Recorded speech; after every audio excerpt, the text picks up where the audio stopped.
There comes a moment in life that feels deeply uncomfortable. A moment when loyalty begins to feel like self-betrayal. When familiarity starts to resemble stagnation. When holding on costs more than letting go. Most people silence that moment. They explain it away. They call it selfishness. They label it disloyalty. But Stoicism calls it awareness, and awareness is never convenient. If you have ever felt conflicted about maintaining a relationship, whether with a friend, a partner, or even a family member, not because of hatred, but because something inside you feels quietly diminished, this reflection is for you. Not to inflame resentment, not to justify cruelty, but to restore clarity. The Stoics understood something modern culture often avoids. Not every relationship is meant to be preserved, and not every bond is virtuous simply because it is old. Marcus Aurelius ruled an empire, yet his writings reveal a man constantly vigilant about who he allowed to shape his inner world. Because relationships do not merely accompany us through life, they shape who we become. The Stoic standard for relationships is not affection, it is virtue. Stoicism does not evaluate relationships emotionally, it evaluates them ethically. The central question is never, do I love this person? Do they love me? The Stoic asks, does this relationship support virtue, mine and theirs? Seneca warned that constant association with those who undermine reason gradually corrupts character, not dramatically, quietly. You become what you tolerate. You adopt the rhythms, values, and emotional patterns of those closest to you. Which means relationships are not neutral. They either elevate or erode, and erosion is often subtle. It shows up as hesitation where there once was confidence, as compromise where there once was principle, as exhaustion that has no clear explanation. Stoicism insists that inner peace is not something to be negotiated away in the name of familiarity. Sign 1. The relationship actively stifles your growth. Growth is not optional in Stoic philosophy. To live is to refine. Seneca believed that a good life demands continual development of reason, discipline, and character. A relationship that discourages this process is not benign. It is obstructive. This does not always look like open opposition. Often, it appears as mockery, as discouragement disguised as realism, as subtle pressure to remain the person you once were. You feel it when ambition is treated as arrogance, when self-improvement is met with indifference or resentment, when your evolution threatens the equilibrium of the relationship. Stoicism is uncompromising here. Those who benefit from your stagnation cannot accompany your growth. This does not make them evil. It makes the relationship misaligned. Marcus Aurelius reminded himself repeatedly not to be distracted by those who resist improvement. including those closest to him. Growth demands space. If a relationship consistently denies that space, it must be re-examined. Not emotionally, rationally. Sign 2. The relationship is dominated by negative emotion. All relationships experience conflict, but there is a difference between tension and toxicity. Stoicism teaches that emotions are natural, but domination by emotion is destructive. If a relationship is consistently fueled by jealousy, resentment, anger, or guilt, something fundamental is wrong. Marcus Aurelius wrote that the mind should remain sovereign regardless of external circumstances. Yet some relationships feel like emotional battlefields. You find yourself bracing before interactions, recovering afterward, replaying conversations late at night. This is not connection. It is attrition. Stoicism does not ask you to endure emotional chaos out of loyalty. It asks you to question why you permit it. The Stoic response is not explosive. It is deliberate. If emotional disorder is the norm rather than the exception, distance becomes an act of self-command, not punishment, protection. Sign 3. Manipulation replaces mutual respect. Epictetus taught that freedom begins with self-mastery. Any relationship that compromises your autonomy violates this principle. Manipulation rarely announces itself loudly. It often arrives as concern, as guidance, as pressure framed as care. But over time, you notice patterns.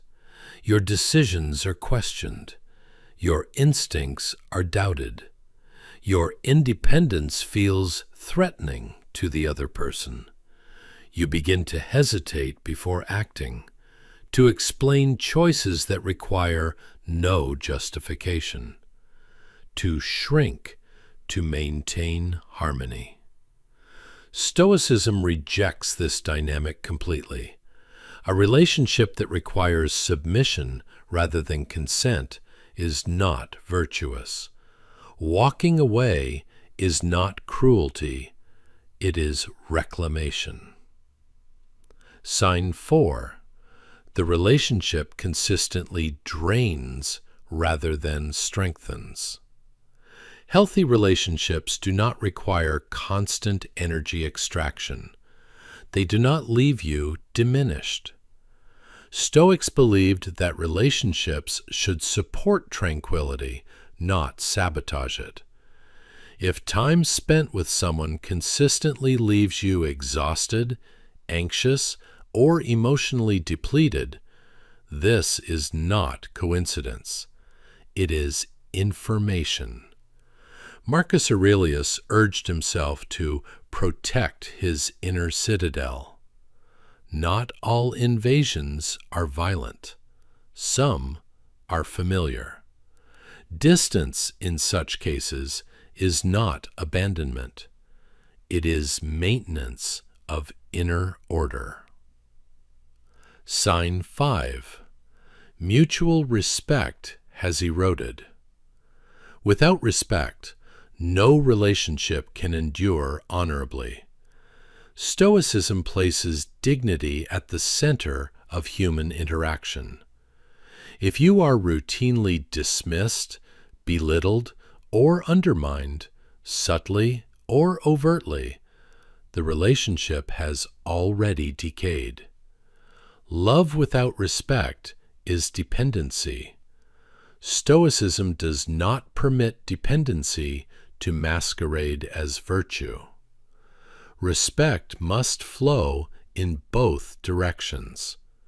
When it does not, the Stoic does not beg for recognition. He withdraws, quietly, with self-respect intact. Stoicism demands a level of honesty that most people avoid, not because they lack intelligence, but because clarity often requires sacrifice.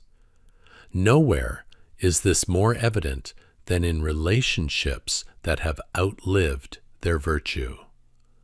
The Stoics did not romanticize attachment. They examined it, and when attachment conflicted with reason, reason prevailed. Sign 6. You are maintaining the relationship out of fear, not choice. Fear is a powerful adhesive. Fear of being alone, fear of conflict, fear of social judgment, fear of betraying expectations. Stoicism teaches that actions motivated by fear cannot be virtuous. Epictetus warned that fear enslaves the mind more effectively than force. If you remain in a relationship primarily because you fear what will happen if you leave, you are not choosing the relationship. You are submitting to anxiety. This becomes evident in your inner dialogue. You rehearse explanations instead of decisions. You imagine reactions instead of outcomes. You delay clarity indefinitely.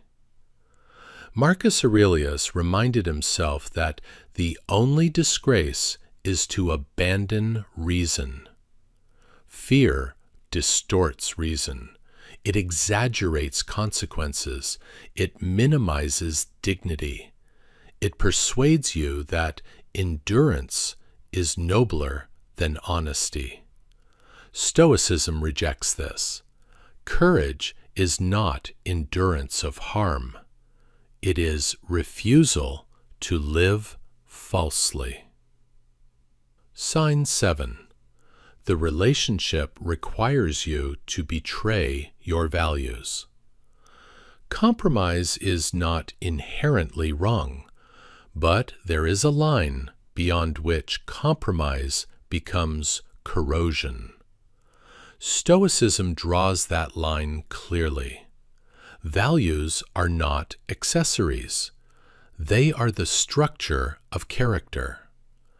If maintaining a relationship consistently requires you to violate your principles, to lie, to conceal, to tolerate injustice, or to participate in behavior you know to be wrong, then the relationship has already become a liability.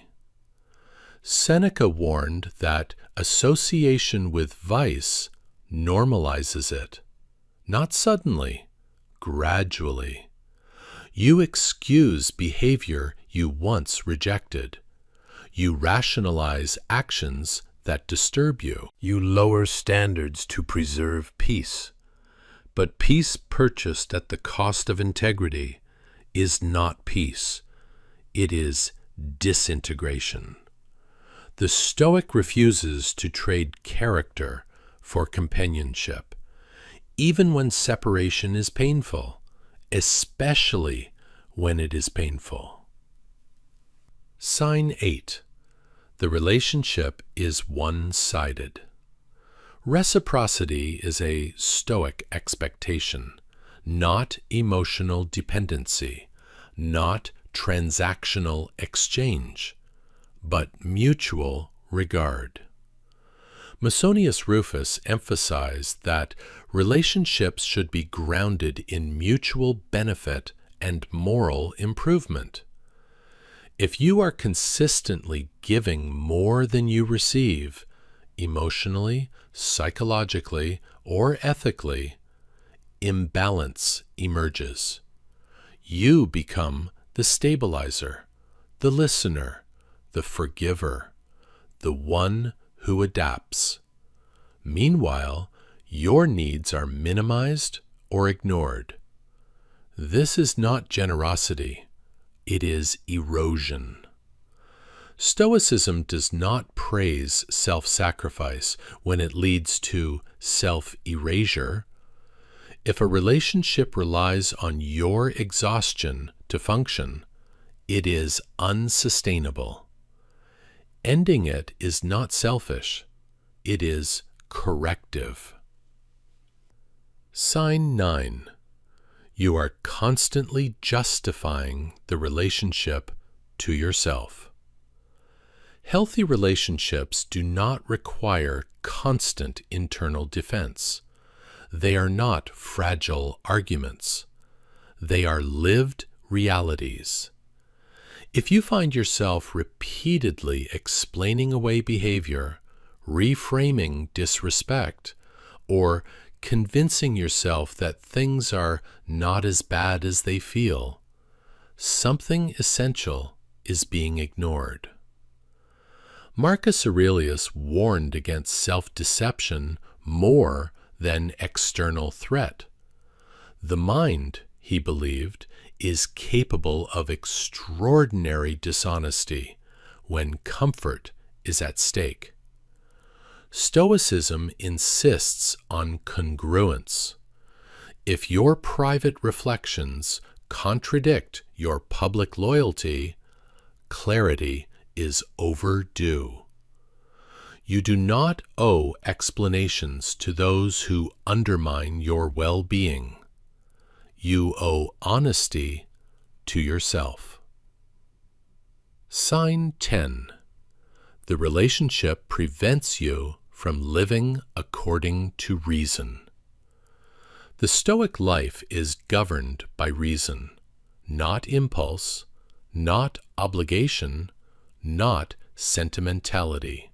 If a relationship consistently pulls you away from rational judgment through emotional volatility, guilt-based control, or chronic instability, it is incompatible with Stoic living. Epictetus taught that peace arises when life aligns with reason. A relationship that disrupts this alignment cannot be defended philosophically, even if it is familiar, even if it is socially protected, even if it is familial. Stoicism does not exempt relationships from scrutiny. It subjects them to the highest standard. Ending relationships is not an act of hostility. It is an act of alignment. The Stoics did not encourage isolation. They encouraged discernment. To walk away is not to condemn. It is to acknowledge reality. Marcus Aurelius believed that we should part from others without bitterness, not with resentment, not with vindication, but with clarity. You do not need to persuade. You do not need to explain endlessly. You need to act in accordance with reason, and reason does not negotiate with self-betrayal. Few decisions test character as severely as the question of family. Friendships can fade, romantic relationships can end, but family occupies a sacred position in most cultures, protected by tradition, expectation, and moral pressure.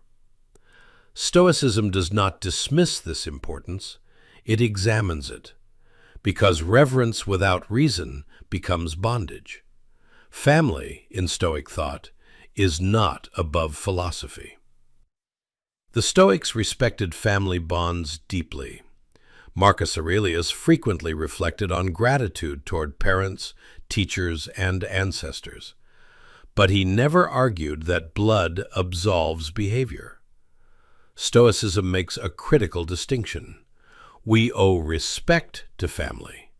We do not owe submission to dysfunction. This distinction is uncomfortable, but it is necessary. Epictetus taught that each person must act according to reason, not role alone.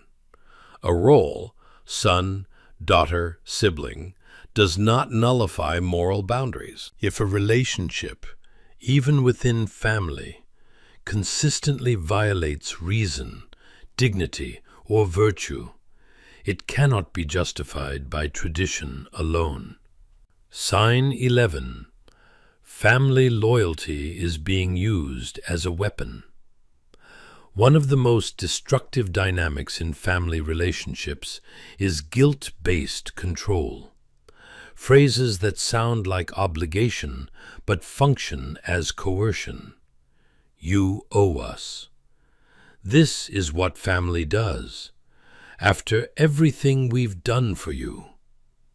Stoicism recognizes this tactic immediately. It is not appeal to virtue, it is manipulation. Seneca warned that guilt, when exploited, erodes freedom faster than fear. Gratitude is voluntary. Obligation enforced through shame is corruption. If family loyalty is used to silence your judgment, dismiss your boundaries, or trap you in patterns of harm, Stoicism does not call this virtue. It calls it tyranny in familiar form. Distance in such cases is not betrayal. It is moral self-defense. Sign 12. You are expected to absorb harm without protest. Some families operate on an unspoken rule. One person absorbs the tension so others can avoid responsibility. The peacemaker, the fixer, the one who keeps the peace. Stoicism rejects this role entirely. Marcus Aurelius believed that injustice corrupts both the one who commits it and the one who silently accepts it. Endurance of harm is not nobility, it is participation. If you are repeatedly expected to tolerate disrespect, emotional harm, or instability in the name of family unity, something has gone wrong. Stoicism values harmony, but harmony requires justice. Without justice, there is only quiet resentment, and resentment poisons character. Sign 13. Your independence is treated as disloyalty. A healthy family supports the development of independent judgment. An unhealthy one resists it. If your autonomy is framed as rejection, your boundaries as ingratitude, or your growth as abandonment, this is not love. It is possession.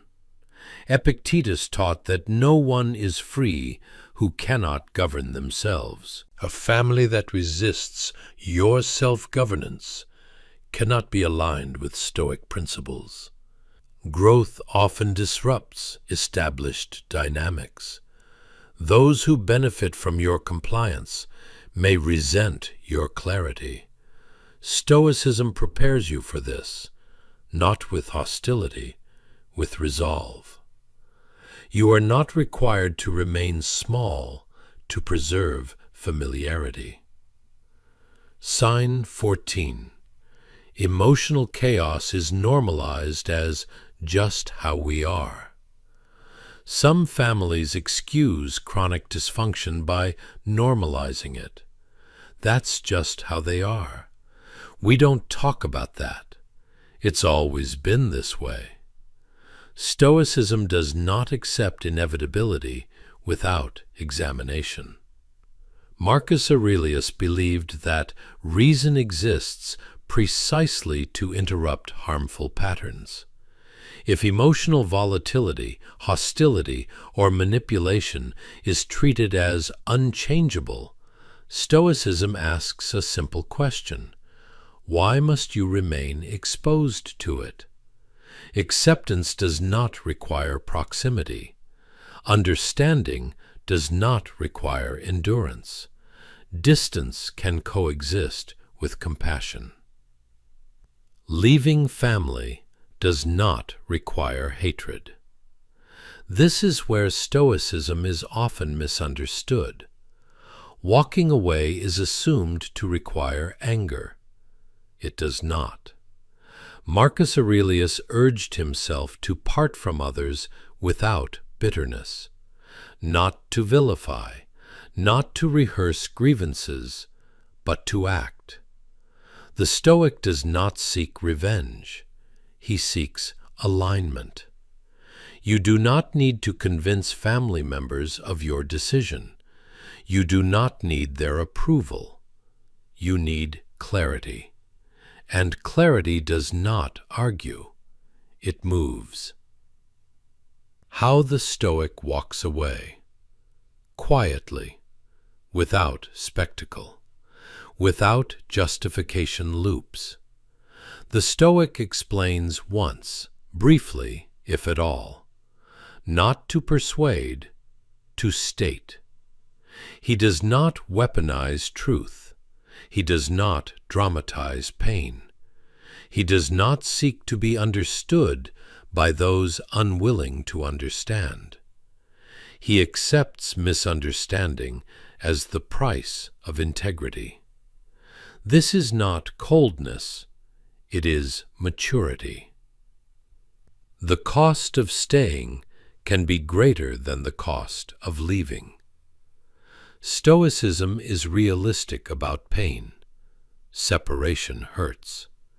But prolonged self-betrayal corrodes. Marcus Aurelius believed that it is better to stand alone in truth than surrounded by falsehood. Distance can restore equilibrium. It can return clarity to thought, stability to emotion, dignity to conduct. Not all relationships deserve continuity. Some deserve closure. Stoic compassion includes the self. Perhaps the most radical Stoic idea is this: you are not obligated to sacrifice your well-being to preserve appearances. Compassion that excludes the self becomes self-destruction. Epictetus taught that care for others must never come at the expense of self-command. Stoicism is not about severing bonds carelessly. It is about refusing bonds that sever you. There is a quiet moment that follows every decisive separation. Not immediately, not dramatically, but gradually. The noise recedes, the tension loosens, and what remains is space. For many, that space feels unsettling, because for the first time there is no one to react to, no one to manage, no one to accommodate at the cost of self-respect. The Stoics regarded this moment not as loss, but as return.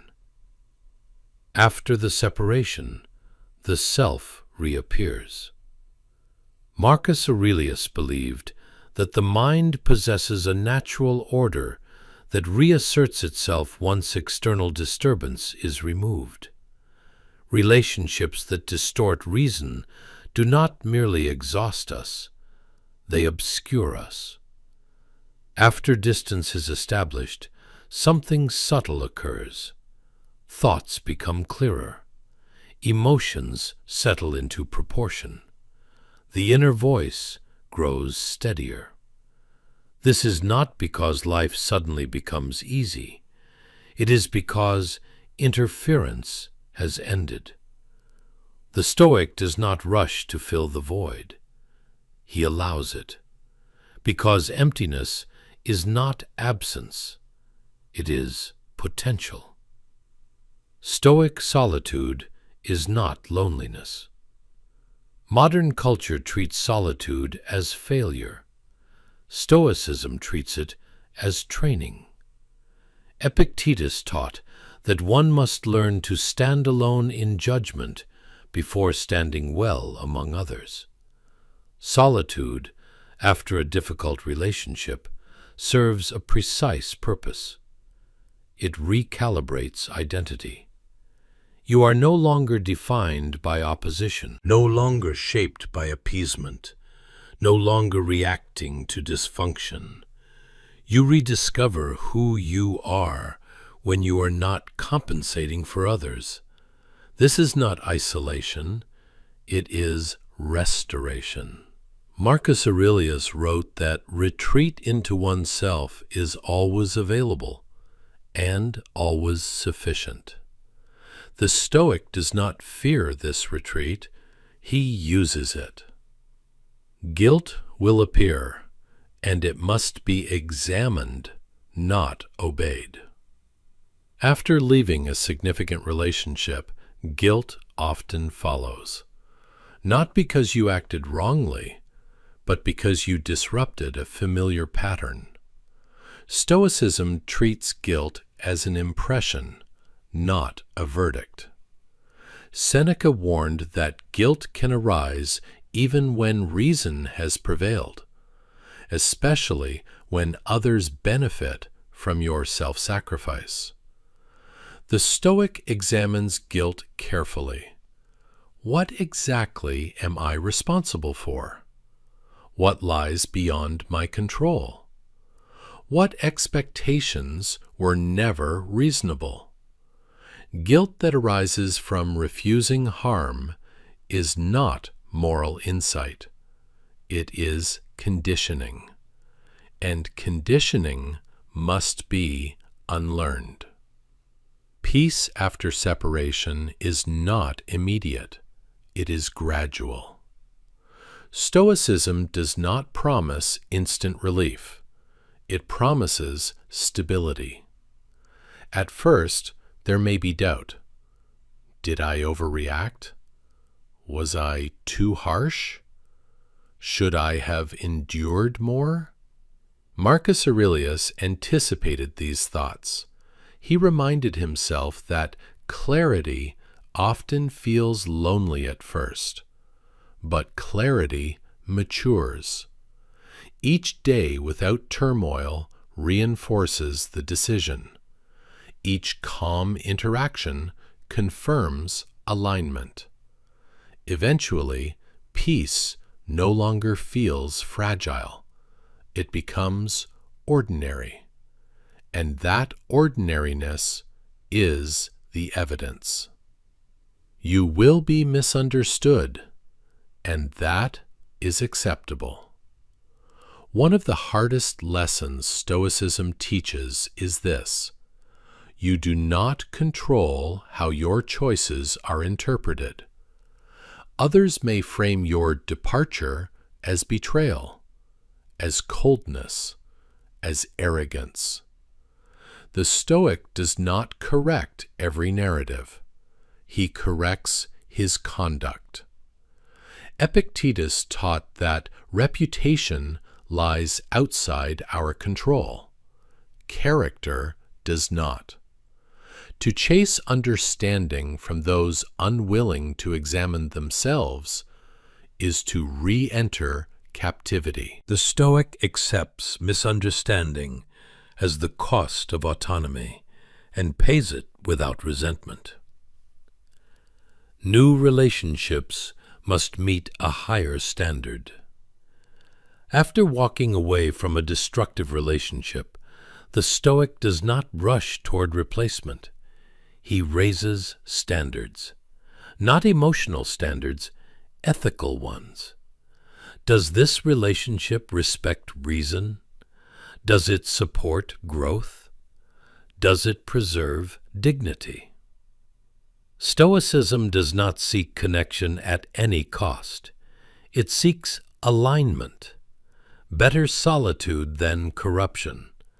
Better distance than distortion. This discipline ensures that future relationships are chosen, not tolerated. The Stoic does not hate those he leaves behind. Hatred binds. Stoicism releases. Marcus Aurelius insisted that we part from others without bitterness, not because they deserve absolution, but because bitterness harms the one who carries it. You can acknowledge harm without cultivating resentment. You can choose distance without dehumanizing. This is Stoic mercy, not weakness, strength without hostility. The ultimate Stoic question returns. After everything is stripped away, obligation, guilt, fear, familiarity, one question remains. Are you living in accordance with reason? If the answer is closer to yes than before, the separation was justified. Stoicism does not measure decisions by comfort. It measures them by coherence. Are thought, word, and action aligned? If they are, peace follows, quietly, without announcement. Ending a relationship is not the end of the path. It is a correction of direction. Marcus Aurelius wrote not to cling to what harms the soul, because the soul, once degraded, cannot easily be repaired. Stoicism exists to prevent that degradation, not through isolation, through discernment. You are allowed to choose integrity over familiarity, clarity over comfort, reason over sentimentality. This is not cruelty. It is maturity. A final reflection. If you have stayed with this reflection until now, it suggests something rare.